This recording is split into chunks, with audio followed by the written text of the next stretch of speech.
நாளை பார்க்கிற அனைவருக்கும் வணக்கம். இன்றைக்கி நம்ம சமையலில் நம்ம சின்ன வயசில் விரும்பி வாங்கி சாப்பிட்ட குல்ஃபி எப்படி செய்யுதுன்னு பார்க்க போகிறோம். இந்த குல்ஃபி செய்கிறதுக்கு அதிக செலவில்லை. வீட்டில் இருக்கிற பொருளை வச்சு நம்மவும் ஈஸியாக இந்த குல்ஃபி செஞ்சிடலாம். நம்ம குச்சி வாங்கணும், கோன் ஊற்றி வைக்கிறதுக்கு கோன் வாங்கணும் அப்படின்லாம் எதுவுமே அவசியம் இல்லை. நம்ம கிளாஸ்லேயோ ஒரு கிண்ணத்துலேயோ ஒரு டப்பாவிலேயோ ஊற்றி வச்சு இந்த குல்ஃபியை செஞ்சிடலாம். எந்த ஒரு ரெசிபி செஞ்சாலும் அதிகமாக விலை கொடுத்து வெளியிலேருந்து வாங்கின்னு வந்து செய்கிற மாதிரி எந்த ரெசிப்பியும் செய்ய மாட்டேன். நான் வீட்டில் இருக்கிற பொருளை வச்சு தான் எல்லாத்தையுமே செய்வேன். அதனால் என்னுடைய வீடியோவை நீங்கள் முழுசாக பாருங்கள், ஸ்கிப் பண்ணாமல் முழுசாக பாருங்கள். வாங்க இது வீடியோக்குள்ளே போகலாம்.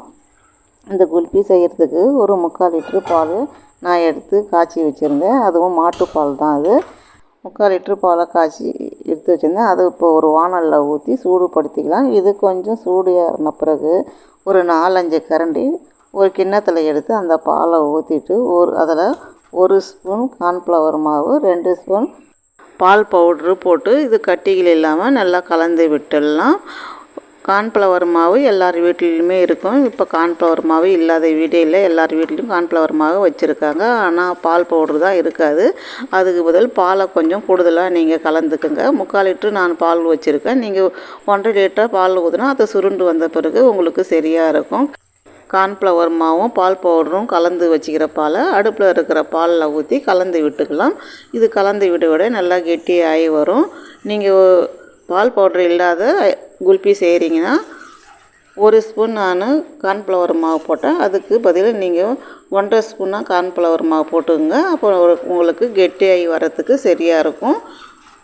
பாருங்கள், இந்த மாதிரி கெட்டியாகி வர்ற வரைக்கும் நம்ம கைவிடாமல் கலந்து விட்டுக்கினே இருக்கணும். இது கெட்டியான பிறகு இதில் 1/2 கப்பு நான் சர்க்கரை போட்டுக்கிறேன். 1/2 கப்பு வந்து ஒரு 4 ஸ்பூன் இருக்கும்.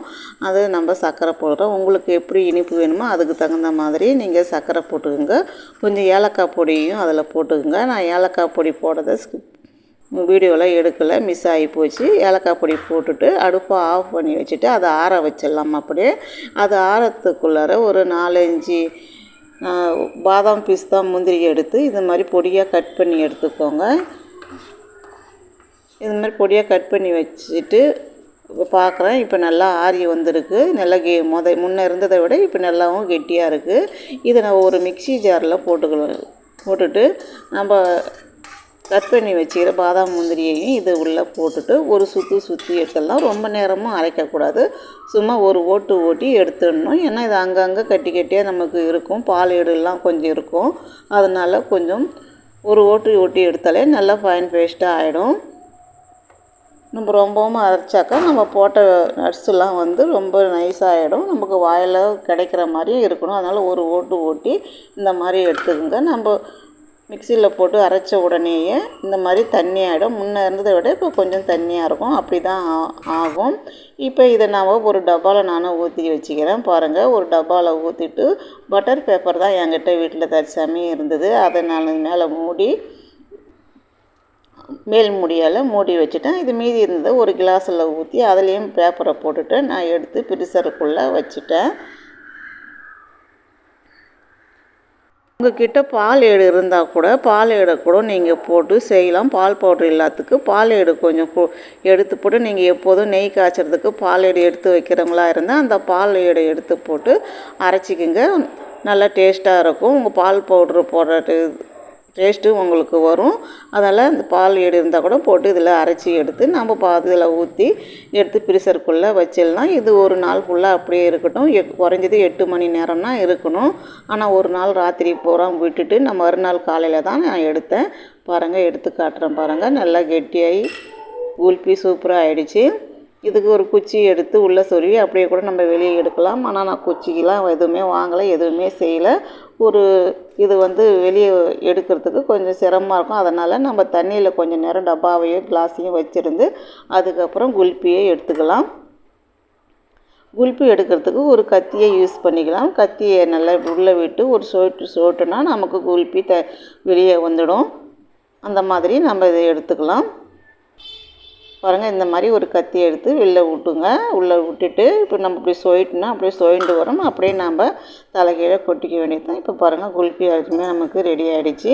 இது அப்படியே நம்ம பீஸாக கட் பண்ணி எடுத்து ஆளுக்கு ஒரு பீஸாக எடுத்து கொடுக்கலாம் குழந்தைங்களுக்கு. போட்டு தான் எடுத்து சாப்பிட்ணோம்னா நீங்கள் ஒரு சின்ன சின்ன டம்ளரில் பாலை ஊற்றி வச்சு அதில் குச்சி போட்டு வச்சுடுங்க ப்ரெஷருக்குள்ளே. அப்படியே எடுக்கும்போது அப்படியே நம்ம தண்ணியில் நனைச்சி எடுக்கலாம், ரொம்பவும் ஈஸியாக வரும். ஆனால் நான் வந்து இந்த மாதிரி குச்சி வாங்கலை, இதே மாதிரி செஞ்சு கட் பண்ணி எடுத்துக்கிட்டேன் இந்த மாதிரி. இப்போ கிளாஸில் இருக்கிறதையும் நான் எடுக்கிறேன் பாருங்கள். இப்போ கிளாஸுக்குள்ளேயும் நம்ம அந்த கத்தி தான் வச்சு எடுக்க போகிறேன். கத்தியை நல்லா உள்ளே செருகிட்டு இப்படி ஒரு சொயிட்டு நமக்கு வந்துடும் பாருங்கள். இந்த மாதிரி குச்சியை உள்ளே விட்டு நம்ம சொயிட்டி எடுத்தால் நமக்கு குல்பி வந்துடும். நீங்கள் வேணால் குச்சி வாங்கியாந்து இந்த மாதிரி எடுத்துக்கோங்க, சின்ன சின்ன கிளாஸில் ஊற்றி வச்சு இந்த மாதிரி எடுத்துக்கோங்க. இப்போ நமக்கு அருமையான குல்பி ரெடி ஆகிடுச்சு. ரொம்பவும் சூப்பரான டேஸ்ட்டாக இருந்தது சாப்பிட்றதுக்கு. இதே மாதிரி நீங்களும் எந்த செலவும் இல்லாமல் வீட்டில் இருக்கிற பொருளை வச்சே குல்பி செஞ்சு பார்த்துட்டு எப்படி இருக்குதுன்னு எனக்கு கமெண்ட் பண்ணுங்கள், ஷேர் பண்ணுங்கள், லைக் பண்ணுங்கள். இது வரைக்கும் எனக்கு சப்ஸ்கிரைப் பண்ணாதவங்க சப்ஸ்கிரைப் பண்ணுங்கள். நன்றி, வணக்கம்.